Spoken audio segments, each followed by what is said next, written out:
emails and texts, and there was a very similar theme in everyone's tribute. They really cared for her, and the reasons why was she gave her a little back in spades. Our mom was local. She grew up just down the street in Brookline. She was the only child of Helen and Thomas Bragdon, both of Irish descent. Her mom was from Boston, her dad from East Cambridge. She always spoke very lovingly of her upbringing in the wonderful neighborhood of Reservoir Road in Brookline. She attended Brookline High School and then eventually enrolled in Radcliffe College, pursuing a degree in English during the war years.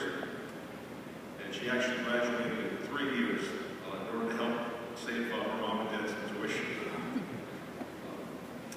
She also had a part-time job at Harvard, working for Professor Hartline in the engineering department. And there was one student in particular, a young underclassman in Professor Hartline's class, named Jerry Johnson, that guy from Newburyport. And occasionally, Jerry would seek extra help from Professor Hartline. And to do so, he would have to make an appointment through my mom. And these appointments became, not just occasional, they became pretty regular, pretty consistent. And after a while, it was pretty evident that he was really much more interested in spending time with my mom than Professor Hartline, which was okay with my mom.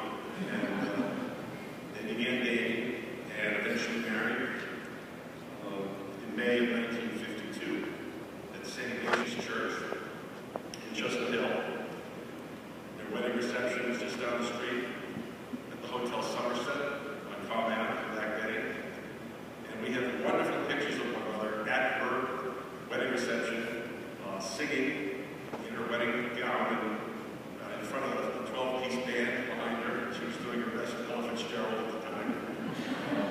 But she always loved to sing. Very soon after that, they started a family, and my dad's position with Joel Silversmith took the family to Syracuse, then to Cincinnati, and then eventually back to New England, where they settled in Wellesley in 1962. And I think, we have such wonderful, fond memories of our time growing up on Chesterton Road.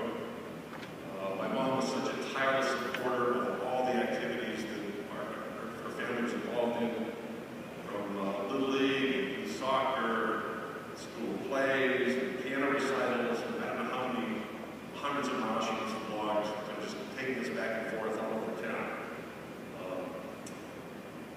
But I remember the joy, a couple of key things. One, every June, when we would finish up school, we'd race home, pack up the car, and for our journey up to our summer cottage at Seabrook Beach, New Hampshire, on the New Hampshire coast. And it was really such a wonderful place because she cared so much for us, as did my dad. It was really a time just to relax and swim and fish, play golf, just walk over the bridge to Hampton Beach, put the blanket out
mentioned earlier some of the tributes that came out about my mom this past week. And I do want to read one in particular from a very dear friend of ours, Sean Kelly.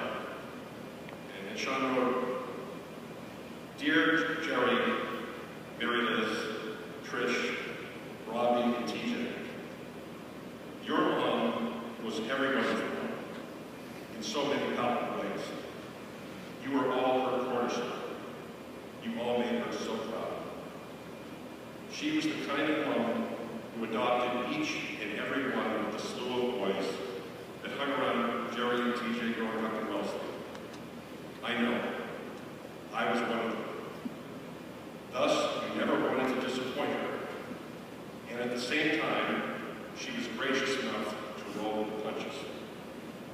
Even when I would see her as an adult years later, after I moved away from home, I never wanted to let her down.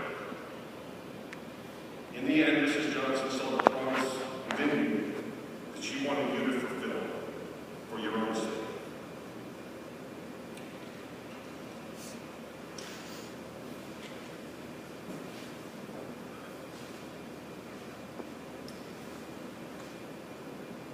It was a